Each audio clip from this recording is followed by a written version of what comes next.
अस्सलाम वालेकुम दोस्तों, मेरा नाम साकिब हुसैन है और आप देख रहे हैं नर्सिंग फाइल्स। आज हमारी क्लास का जो एजेंडा है वो है कि हम जो है वो आज की क्लास में नेल्स की डिटेल्ड एनाटमी एंड फिजियोलॉजी को डिस्कस करेंगे। उसके अलावा जो लास्ट में हमारे दो ऑब्जेक्टिव्स होंगे वो ये होंगे कि आज की ही क्लास में हम थिन स्किन और थिक स्किन में डिफरेंसेस देखेंगे। और वाइवा में अहम क्वेश्चन ये पूछा जाता है कि कोई भी 5 फंक्शन या कोई भी फंक्शन जो है वो आप स्किन के बता दें। तो लास्ट में मैंने एक और स्लाइड रखी है जिसमें मैं आपको स्किन के बेसिकली वो फंक्शंस जो हर चीज़ में नुमाया होते हैं, जो अक्सर पूछे जाते हैं आपके एग्ज़ाम पर्सपेक्टिव से भी, वाइवा के पर्सपेक्टिव से भी, उनको डिस्कस करूँगा। तो सबसे पहले हम आते हैं कि नेल की डिटेल्ड एनाटमी है क्या, नेल है क्या। तो नेल जो है वो एक प्लेट की तरह tightly packed hard dead keratinised epithelial cell होते हैं। ठीक हो गया जी। तो ये क्या करते हैं, ये आपकी dorsal surfaces of dorsal distal portion of digits, जो आपकी फिंगर्स का डिस्टल रीजन होता है, उनको जाके जो है वो ये कवर करती हैं। नेल को बेसिकली हमने सुपरफिशियली 3 रीजन में डिवाइड किया हुआ है। सबसे पहले रीजन को हम नाम देते हैं नेल बॉडी कहा, उसके बाद फ्री एज आ जाते हैं एंड देन नेल रूट आ जाते हैं। ये आपको तब समझ आएंगे जब आप इसको पिक्टोरियल व्यू में समझने की कोशिश करेंगे। तो सबसे पहले मैं चलता हूँ कि एक पिक्चर के थ्रू आपको समझाने की कोशिश करूँ, उसके बाद जो है वो जो ये सारी चीज़ें लिखी हुई हैं उनको हम स्टेप बाय स्टेप करते जाएंगे। तो ये आपकी जो है वो बेसिकली नेल है और नेल की ये एनाटमी यहाँ पर शो की गई है। नेल को जो है वो ये यहाँ पर सेजिटल प्लेन में जो है वो काटा गया है। बेसिकली नेल के जो हैं वो 7 जो है हमारे पास पोर्शंस होते हैं या कंपोनेंट होते हैं। सबसे पहले आपका आ जाता है नेल रूट। नेल रूट वो रीजन होता है जो पेनिट्रेट किया हुआ होता है आपकी स्किन के अंदर और विजिबल नहीं होता। उसके बाद आपका रीजन आता है नेल मैट्रिक्स का।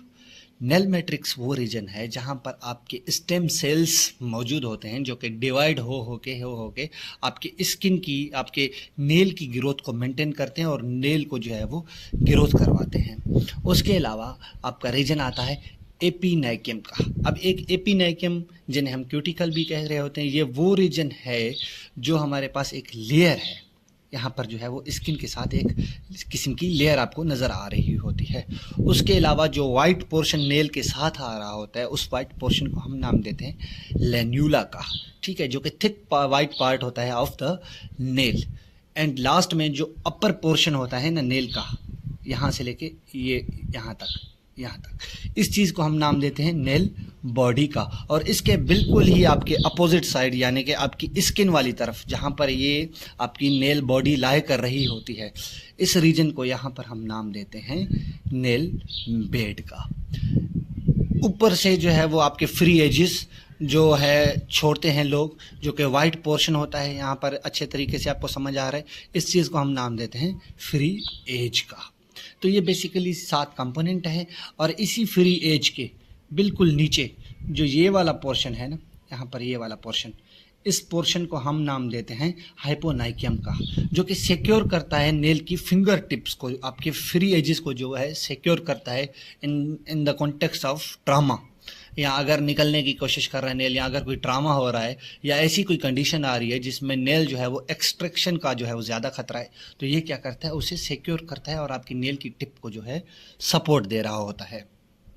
तो वही सारी चीज़ें यहाँ पर लिखी हुई हैं। नेल बॉडी क्या करती है कि ये आपकी अपीयर होती है पिंक। क्यों अपीयर होती है? क्योंकि इसमें मौजूद होते हैं आपकी ब्लड वेजल्स जो कि इसको पिंकिश कलर जो है वो दे रही होती। फ्री एज होते हैं वो आपके अपीयर एज होते हैं वाइट, ये आपके वाइट की तरह अपीयर होते हैं। क्यों होते हैं? क्योंकि यहाँ पर कोई भी अंडरलाइनिंग कैपिलरीज नहीं हो रही होती। नेल रूट जो है वो आपका जो है वो कंप्राइज करता है क्रिसेंट शेप वाइट स्ट्रक्चर, जिन्हें हम नाम देते हैं लेन्यूला का। This region is called crescent shape and this region is lunula, ठीक है जी। उसके अलावा हाइपोनाइकियम आपका वो वाला रीजन है जो कि आपके बिल्कुल जो फ्री एजेस होते हैं उनके बीनीथ जो है वो पाया जाता है, beneath of the free edge. Nail bed आपका वो रीजन है जो आपकी स्किन के बिलो होता है और नेल प्लेट के जो है वो कंटेंट कर रहा होता है और एक्सटेंड होता है आपके लेन्यूला से लेके आपके हाइपोनेकियम तक। This region is called nail bed. And last में आपका एक और पोर्शन आता है जिसे हम नाम देते हैं एपिनेकियम का, जिसे हम क्यूटिकल भी बेसिकली कह रहे होते हैं। ये वो एपिनेकियम है, ये वाले रीजन जो क्या करता है कि आपकी स्ट्रेटम कॉर्नियम है बेसिकली ऑफ एपिडर्मिस, ये वाला रीजन, इसको हम नाम देते हैं एपिनेकियम का। एंड लास्ट में आते हैं हमारे पास नेल मैट्रिक्स। नेल मैट्रिक्स वो पोर्शन है एपिथेलियम का जो हमारे पास क्या कर रहा होता है, कंटेन करता है आपके स्टेम सेल्स को, जो माइटोटिकली डिवाइड हो रहे होते हैं और नेल की ग्रोथ के लिए रिस्पॉन्सिबल होते हैं। एवरेज ग्रोथ जो होती है पर वीक वो एक नेल की तकरीबन 1 मिलीमीटर होती है। उसके अलावा लास्ट में हम ये चीज़ें पढ़ने हमारे लिए अहम हैं कि बेसिकली इन नेल्स का फंक्शन क्या है, क्या चीज़ें ये प्रोवाइड करते हैं। तो नेल जो है वो आपके पहले तो डिस्टल एंड्स ऑफ डिजिट्स को जो है वो प्रोटेक्शन देते हैं हमेशा। उसके अलावा ये प्रोवाइड करते हैं सपोर्ट और प्रेशर को काउंटर करने में मदद देते हैं आपकी पामर सरफेसेस के ऊपर, और इन्हेंस करते हैं आपकी टच परसेप्शन एंड मैनिपुलेशन को। एंड लास्ट में ये आपको मदद देते हैं चीज़ों को पकड़ने के लिए, चीज़ों को मैनिपुलेट करने के लिए, स्मॉल ऑब्जेक्ट्स को and can be used to scratch and groom the body in body various ways. आपके जो बॉडी है उसको ग्रूम या स्क्रैच करने के लिए वेरियस वेज से जो है वो आप अपने नेल्स को यूज़ कर रहे होते हैं।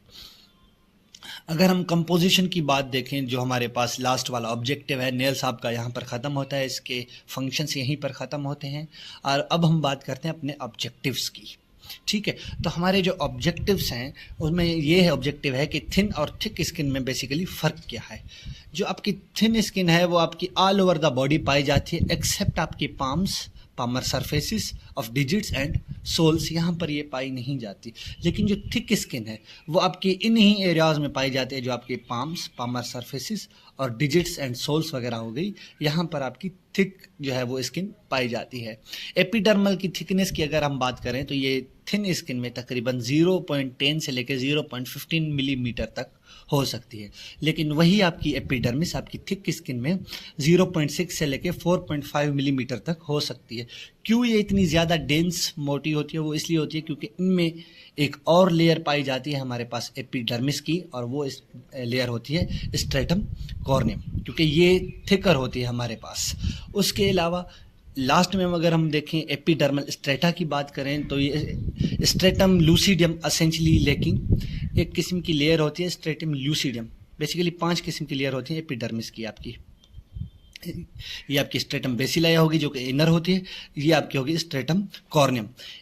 जो थिक स्किन होती है ना हमारे पास उसमें ये स्ट्रेटम ल्यूसिडियम पाई जाती है, लेकिन जो थिन स्किन होती है उसमें ये स्ट्रेटम ल्यूसिडियम जो है वो नहीं पाई जाती। वही चीज़ यहाँ पे लिखी हुई होती है। और इनकी थिनर होती है stratum spinosum and stratum corneum. Thick skin की अगर हम बात करें तो थिक स्किन में हमारे पास स्ट्रेटम लूसिडियम जो कि आपकी प्रेजेंट होती है स्ट्रेटम कॉर्नियम के अंदर, वो प्रेजेंट होती है, और थिकर जो है इसकी स्ट्रेटम स्पाइनोसम और कॉर्नियम होती हैं। एपिडर्मल रिजिस की अगर हम बात करें, रिजिस वो जो मैंने आपको ग्रूव्स वगैरह बताए थे, किस तरह से आपकी फिंगर प्रिंट्स वगैरह बन रहे होते हैं, फिंगर जो है वो हमारे पास फुट प्रिंट्स बन रहे होते हैं, तो वो एपिडर्मल रिजिस की ही मदद से बन रहे होते हैं। इनमें कम होते हैं हमारे पास थिन स्किन में। क्यों कम होते हैं? क्योंकि यहाँ पर हमारे पास जो डर्मल पेपिलाई होते हैं ना वो वेल ऑर्गेनाइज्ड नहीं होते। इनमें जो है वो वेल ऑर्गेनाइज्ड होते हैं और पैरेलल रो की शक्ल अख्तियार कर लेते हैं। हेयर फॉलिकल और इरेक्टर पिलाई मसल की अगर हम देखें, अगर इनके बारे में आपको नहीं पता तो आप जो है वो हेयर्स एंड स्किन ग्लैंड वाली क्लास लेके आप इनके इरेक्टर पिलाई मसल मैंने डिटेल में पढ़ाया था कि इसका फंक्शन क्या है, किस तरह से सेबेशियस ग्लैंड को जो है वो एक्सक्रीट करने में मदद देता है और किस तरह से जो है वो आपको गूज बम्प्स बनने में मदद देता है। तो हेयर फॉलिकल जो है वो आपकी थिन स्किन में पाए जाते हैं लेकिन आपकी थिक स्किन में एब्सेंट होते हैं। सेबेशियस ग्लैंड आपकी यहाँ पर थिन स्किन में जो है वो प्रेजेंट होते हैं लेकिन थिक स्किन में ये एब्सेंट होते हैं। सुडोरिफेरस ग्लैंड जो है वो थिन स्किन में फ्यूअर इन तादाद पाए जाते हैं लेकिन इनमें जो है वो ज़्यादा तादाद में पाए जाते हैं। सेंसरी रिसेप्टर इनमें स्पार्सर होते हैं, लेकिन इनमें जो है हमारे पास डेंसर होते हैं। ये दोनों में जो है वो कंपैरिजन है, दोनों में जो है वो ये डिफरेंस है, ये आप सबको जो है वो आना चाहिए। ये मोस्टली आपसे वाइवा और आपके एग्ज़ाम्स में पूछा जाता है। और लास्ट में हमारा जो ऑब्जेक्टिव है वो ये है कि फंक्शन ऑफ स्किन के बारे में हम बात करें। तो स्किन आपकी थर्मो रेगुलेशन के तौर पे भी काम करती है, इसको मेंटेन करती है, आप ब्लड रिजर्वायर के तौर पे काम करती है, आपकी पूरी बॉडी को प्रोटेक्शन देती है, कुटीनियस सेंसेशन में अहम किरदार अदा करती है, एक्सक्रीशन या एब्जॉर्प्शन में भी किरदार अदा करती है, सिंथेसिस ऑफ विटामिन डी जैसे हम कैल्सीट्रायोल जो बेसिकली कह रहे होते हैं उसकी एक्टिवेशन में अहम किरदार अदा करती है, और आपकी वुंड हीलिंग में भी अहम किरदार अदा करती है। तो थर्मो रेगुलेशन में क्या होता है कि ये आपकी रिलीज और कंजर्व करती है आपकी हीट को, और बॉडी के टेम्परेचर को मेंटेन करती है। बॉडी रिजर्वायर के तौर पे देखें तो आपकी खाली स्किन आपकी पूरे ब्लड का 8 से 10% जो है वो रिजर्व करती है, इसको कैरी करती है। प्रोटेक्शन की अगर हम बात करें तो आपकी केराटिन प्रोटीन पाई जाती है जो कि माइक्रोब्स, केमिकल्स, अब्रेशन और हीट से बचाती है। सबिशियस ग्लैंड जो कि कंटेन करते हैं एंटी बैक्टीरियल केमिकल्स जो कि बैक्टीरिया को किल करने में और आपकी स्किन को प्रोटेक्ट करते हैं ड्राइंग आउट होने से। मेलानिन की बात करें तो ये प्रोटेक्ट करती है यूवी लाइट से, और इंटर एपिडर्मल मैक्रोफेजेस पाए जाते हैं जो कि आपके इम्यून रिस्पॉन्सेस जनरेट करते हैं। उसके अलावा आपकी एपिडर्मिस के ऊपर डर्मिसिन के नाम से एक कंपोनेंट यानी कि एक प्रोटीन पाई जाती है जो वो भी आपके एंटीबैक्टीरियल होती है और बैक्टीरिया को ग्रोथ होने से रोकती है। एंड लास्ट में जो है हमारे पास कुटीनियस सेंसेशन, आपकी टेक्टाइल सेंसेशन जो कि आपके प्रेशर, वाइब्रेशन, टिकलिंग वगैरह जो हो गई, आपकी थर्मल सेंसेशन जैसे वार्मथ और कूल, ये सारी चीज़ें आपकी स्किन जो है वो इनको डिटेक्ट करती है। एक्सक्रेशन एंड एब्जॉर्प्शन की अगर हम बात करें तो एक्सक्रीशन ऑफ वाटर तकरीबन 400 ml पर डे जो है वो आपका जो है वो एक्सक्रीट आउट होता है वाटर आपकी बॉडी से थ्रू एवापोरेशन वगैरह। एंड एब्जॉर्प्शन ऑफ ड्रग, जैसे हम ऑइंटमेंट, क्रीम्स वगैरह अपनी स्किन के ऊपर लगाते हैं तो इनको ड्रग्स को एब्जॉर्ब करने में, ऑर्गेनिक सॉल्वेंट को जैसे कि एसीटोन, कार्बन टेट्राक्लोराइड वगैरह हो गए, या आपके लिपिड सॉल्युबल कंपोनेंट जैसे विटामिन्स, टॉक्सिक मेटल्स जैसे मर्करी एंड हमारे पास आर्सेनिक वगैरह या पॉइजन वगैरह को जो है वो एक्सक्रीट आउट भी कर सकते हैं और एब्जॉर्ब भी कर सकते हैं। उसके अलावा सिंथेसिस ऑफ विटामिन डी, इसको चाहिए हमारे पास UV light. UV light required होती है ताकि वो कैल्सीट्रायोल को जो है वो एक्टिवेट कर सके, और उसको एक्टिवेट करने के लिए तकरीबन आपकी स्किन को 15 से 10 मिनट का एक्सपोजर चाहिए सन का। सही है, जब ये सन का एक्सपोजर चाहिए होता है तो सन में मौजूद होती है आपकी यूवी लाइट जो एक्टिव करती है कैल्सीट्रायोल को। लास्ट में वुंड हीलिंग में सेल डिवीजन करती है, आपकी फॉर्मेशन ऑफ वुंड को जो है वो थ्रू कॉन्टैक्ट इनहिबिशन, इन सारी चीज़ों में इनके थ्रू जो है वो आपकी वुंड हीलिंग वगैरह हो रही होती है। और ये आपकी स्किन के बेसिकली वो प्रोमिनेंट फंक्शंस हैं जो कि हमेशा एग्ज़ाम्स, क्वेश्चंस वगैरह में पूछे जाते हैं और आपको ये पता होना चाहिए। तो थैंक यू सो मच। ये 15th एडिशन थी आपकी टोरटोरा की principles of anatomy and physiology से, और यही आपकी फाइनल क्लास है आपकी इनकी जो है वो स्किन की। इसके अलावा हम इंशाल्लाह अगले टॉपिक में जो है वो एंडोक्राइन्स को डिस्कस करेंगे। एंड लास्ट में अगर आपने जो चीज़ें नहीं पढ़ी पिछली 3 क्लासों में तो आप जाके वो क्लासेस देख लीजिए, उसमें भी बहुत सारी नॉलेज है। तो एक क्विक रिव्यू कर लेते हैं हम। तो आज की क्लास में हमने पढ़ा कि एनाटमी ऑफ नेल के बारे में। नेल के 3 बेसिकली पार्ट्स होते हैं, नेल बॉडी, फ्री एजेस और नेल रूट। एंड उसके अलावा ये वो सारी 7 चीज़ें हैं जो कि 7 पार्ट्स बेसिकली हैं डिटेल्ड आपके नेल के। नेल के फंक्शन आपको पता होना चाहिए, सपोर्ट प्रोवाइड करते हैं, काउंटर प्रेशर करते हैं, टच परसेप्शन और मैनिपुलेशन बढ़ाते हैं, चीज़ों को हमारे पास उठाने में, ग्रास्प करने में मदद देते हैं, मैनिपुलेट करने में मदद देते हैं स्मॉल ऑब्जेक्टिव्स को, और आपके स्क्रैच एंड ग्रूम करने में मदद देते हैं in various ways of body को। थिन और थिकन स्किन के बारे में पता होना चाहिए, स्टेडियम ल्यूसिडम के बेसिकली बारे में ज़्यादा पता होना चाहिए, कहाँ पे प्रेजेंट होती है, कहाँ पे एब्सेंट होती है। हेयर फॉलिकल और इरेक्टर पिलाई मसल के बारे में अहम चीज़ें हैं, ये पता होनी चाहिए आपको। सेबिशियस ग्लैंड के बारे में पता होने चाहिए कि कहाँ पे प्रेजेंट होते हैं, कहाँ पे नहीं प्रेजेंट होते। और थिन स्किन बेसिकली कहाँ, कौन से रीजन में पाई जाती है और कौन से रीजन में नहीं पाई जाती। फंक्शंस ऑफ स्किन आपको बेसिकली पता होना चाहिए। ये वो सारे फंक्शंस हैं जो आपको इन फिंगर टिप्स पता होना चाहिए। अगर आप इनकी डिटेल्ड बताना चाहेंगे तो आपको ये इनकी डिटेल्ड भी पता होनी चाहिए कि किस तरह से ये सारी चीज़ें काम करती हैं। तब तक के लिए मुझे दीजिए इजाज़त। इंशाल्लाह अपनी अगली वीडियो में मिलते हैं जो कि होगी हमारे पास एंडोक्राइन के ऊपर। Thank you so much.